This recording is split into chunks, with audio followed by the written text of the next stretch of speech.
Est-ce que ça farte la Haute-Loire ? Aujourd'hui, dans C'est bien vu, l'émission où on a chacun 5 minutes pour débattre sur un film avec des points de vue assez divergents, on va vous parler de Brise de Nice, qui est sorti en 2005. Alors, je vais vous présenter mon avis sur ce film. Finalement, évidemment, c'est une grande histoire d'amour entre lui et moi. Je l'ai connu il y a 5 ans de ça. Une soirée, par hasard, ma mère m'a présenté ça comme un phénomène de la pop culture. Et depuis, j'en suis amoureux. Et je trouve vraiment que c'est un très bon film qui fait ressentir des sentiments. Et même si on le taxe souvent d'idiot ou de ridicule, je trouve qu'il est plus profond qu'il en a l'air. Et toi ? Donc moi je trouve que vraiment ce film il est lent à démarrer, donc il est aussi bourré de faux raccords et c'est des plans qui accentuent l'absurdité du film. Et puis il y a la lumière. Déjà elle apporte rien du tout et c'est quelque chose. Des fois on a des plans, ça se passe au même moment, ils sont très lumineux et d'autres. Après ça gâche tout parce qu'après ils sont super sombres et c'est vraiment quelque chose. On se demande pourquoi, surtout que ça se déroule normalement au même moment de la journée. Puis on retrouve plein de choses comme ça, comme il y a le sound design aussi qui... Par exemple, il y a un moment, il enlève sa chaussure et on a le son de quelque chose on a le son d'une épée qui sort de son fourreau. Et c'est vraiment... En fait, ça doit être une expérience très amusante à réaliser quand on la produit. Mais ça apporte que de l'incompréhension à son spectateur, quelque part, parce qu'on se demande pourquoi c'est là. Alors, je pense avoir une réponse à pourquoi c'est là. C'est vrai qu'en effet, on peut observer quelques faux raccords, problèmes de lumière aussi, mais pour un film qui n'est pas un blockbuster, avec énormément de budget, sorti en 2005, réalisé par James Hutt, donc adaptation des films de Jean Dujardin, je trouve ça assez intéressant parce qu'on remarque directement que quand même le film s'en sort bien. Il est peut-être pas audacieux en ce qui est de la réalisation filmique, mais il s'en sort bien. Et puis, on observe directement une sorte de bipolarité entre finalement le film et le personnage. C'est-à-dire qu'on va vivre avec le personnage. Le personnage en lui-même, il est décalé de la réalité. Et on a une sorte de vision qui se construit autour de lui. C'est-à-dire que quand le personnage il voit la réalité bizarrement, nous aussi. On voit à travers ses yeux, c'est pour ça que le sound design va être loufoque et c'est pour ça que tout semble décalé. C'est parce qu'en fait, il y a cet aspect qui rend le film drôle et intéressant à la fois. Après, justement, on pense que le film, du coup, il est sans prise de tête. Mais il est tellement sans prise de tête qu'il manque de profondeur dans le récit. Et donc, il aborde des sujets qui peuvent être intéressants, mais il va tellement pas loin dedans que il va tellement en surface que c'est vide de sens en fait. On va dessus, mais c'est tout, ça s'arrête. Et il y a vraiment un vide pour le spectateur parce qu'il se demande, ok, il y a des sujets intéressants, mais il y a tellement de vannes, c'est le sketch de Jean Dujardin. Et un film devrait aller plus loin à mon sens. À mon sens, c'est intéressant parce que justement, Brise de Nice, c'est à la fois... ce côté loufoque et c'est à la fois une histoire de vie. C'est l'histoire de quelqu'un qui est riche, qui fait des fêtes, qui vit dans le luxe, la détente et puis qui du jour au lendemain perd tout, doit apprendre à travailler, qui est complètement décalé de réalité, qui ne comprend pas le monde qui l'entoure et au final on le suit en train d'échouer, en train de pas réussir, en train d'être interné, d'être poursuivi et rien ne l'affecte, il reste le même en fait. Et ce personnage ne change pas au cours du film. Et c'est ça qui est intéressant, c'est que finalement il s'en fiche des conséquences. Il y a cette idée de, malgré tout ce qui se passe, je reste le même, comme s'il n'était pas dans ce monde, en fait, comme si rien ne l'affectait. Ouais, mais après, pour moi, c'est des thèmes qui peuvent être sérieux, mais ils sont abordés d'une manière quand même assez puérile. Parce que ça fait vraiment l'enfant de riche, on peut le dire très clairement, qui fait sa belle vie et qu'il s'en fiche des autres. Comme il dit souvent, il casse les gens.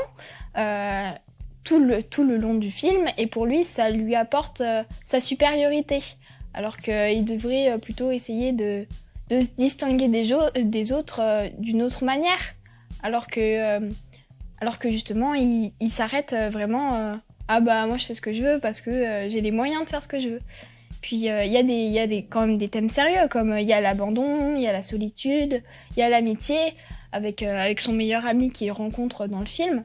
Sauf que, par exemple, le terme sérieux, comme son père, on sent qu'il l'apprécie pas vraiment, il le dénigre, comme le spectateur pourrait penser. En fait, il pourrait se mettre plus à la place de son père, comme quoi c'est un gosse de riche qui fait ce qu'il veut, quand il veut, qui n'en fait qu'à sa tête. Mais moi, je vois pas comment on pourrait se sentir à la place justement de Brice, et on se dit oui, on peut pas vraiment se mettre à la place de lui en fait. C'est assez compliqué. On peut pas vraiment se mettre à la place de lui, mais c'est aussi ça, je pense, l'histoire du récit. C'est en effet son père, il est très classieux, il est très sérieux, il vit une vie qui est en contraste total. Le film sait être sérieux, et c'est là où il nous montre que c'est pas juste du délire. Le film est totalement conscient de ce qu'il fait. Mais c'est une histoire de différence, en effet. C'est quelqu'un qui a les moyens de faire ce qu'il veut, donc il le fait, mais au fur et à mesure du film, est-ce qu'il continue de faire ce qu'il veut, en fait? Ça a forgé qui il était, en réalité. Et il y a ce thème de l'amitié, de la découverte de l'autre, même de l'amour. À la fin, il rencontre l'amour, bon, à sa manière, mais il le rencontre. Et il continue d'être lui-même, et on ne peut pas se reconnaître dans le personnage, mais ça nous fait plutôt nous poser la question, le fait qu'il lui arrive tous les problèmes du monde sans conséquence. Est-ce que c'est nous le problème? Est-ce que finalement, c'est nous qui devrions arrêter de juger? Est-ce qu'on fait quelque chose de mal? Je pense que c'est ça qui est intéressant. Après, c'est sûr que ces thèmes-là sont très intéressants et soulèvent plein de questions, même éthiques. Mais en fait, c'est tellement abordé d'une manière lourde et avec un humour vraiment grotesque que on a du mal à rentrer dans ces thèmes, justement. Et surtout, vu qu'ils ne sont pas poussés, on se dit oui, bon, d'accord, mais on comprend pas tout. Et puis il y a des images, des fois, par exemple, il y a l'image de la femme, c'est vraiment considéré comme un objet de désir qui est vraiment extrapolé. C'est vraiment quelque chose de grandissant. On a l'impression, plus le film avance, plus l'image des femmes se détériore, alors que le film est censé, à l'inverse, plus on avance, plus il y a des sujets un peu plus profonds et lui, il évolue. Mais cette image-là, par exemple, n'évolue pas. Et ça peut être quelque chose de vraiment dérangeant, surtout à l'heure actuelle, avec toutes les polémiques qu'il y a actuellement. Oui, alors pourquoi il y a une mauvaise image des femmes? Je pense pas que Jean Dujardin soit sexiste ou que ce soit le message du film. Je pense que c'est aussi le personnage. On voit à travers ses yeux, en effet. Et après, c'est une question de point de vue personnel, mais est-ce que tu trouves l'humour grotesque? Ça, c'est quelque chose de très personnel. Moi, ça me fait rire parce que je me dis, j'y vais en mode décontracté, je suis le film dans ce qu'il fait. C'est même pas choquant quand il y a des moments où ça se met à chanter. Il y a un aspect assez comédie musicale, drôle, loufoque, et c'est quelque chose que j'aime, d'un peu inattendu pourtant, et voilà, c'est intéressant. Oui, c'est sûr que ça peut... c'est ce côté comédie musicale, d'ailleurs, on peut en parler. C'est quelque chose d'assez inattendu, et on peut se demander pourquoi c'est là. C'est un peu comme le sound design, on se demande pourquoi c'est là. Et pourquoi c'est là? Pourquoi pas c'est là? C'est... justement, on sait pas, et c'est quelque chose qui peut être vraiment... bizarre, quelque part, non? C'est vrai, mais je pense que là, c'est une question...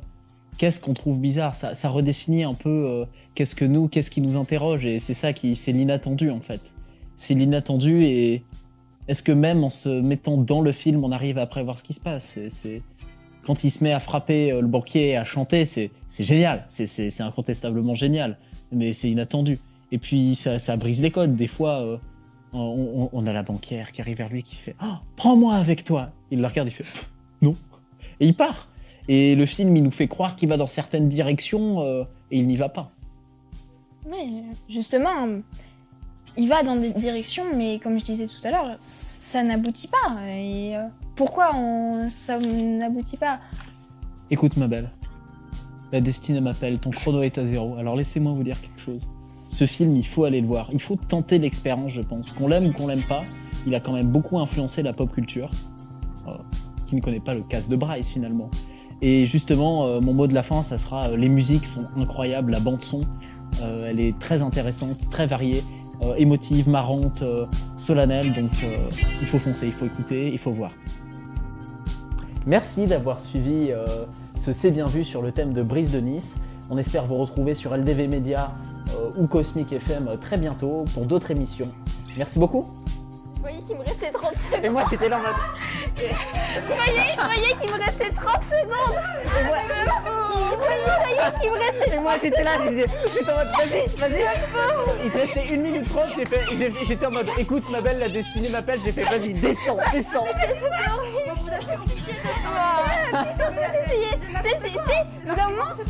Il me restait 30 secondes et je voulais qu'il avance, tu sais, pour que je puisse parler et tout. Mais lui, il avançait pas. Il faisait un truc, il faisait 10 secondes. Oui, non, parce que ces arguments, toi, t'avais que des bons arguments. Lui, t'avais que des arguments de merde. Que basés sur la rhétorique. Tu sais ce qui t'a sauvé là? C'est la rhétorique. Ouais, parce qu'il parle bien.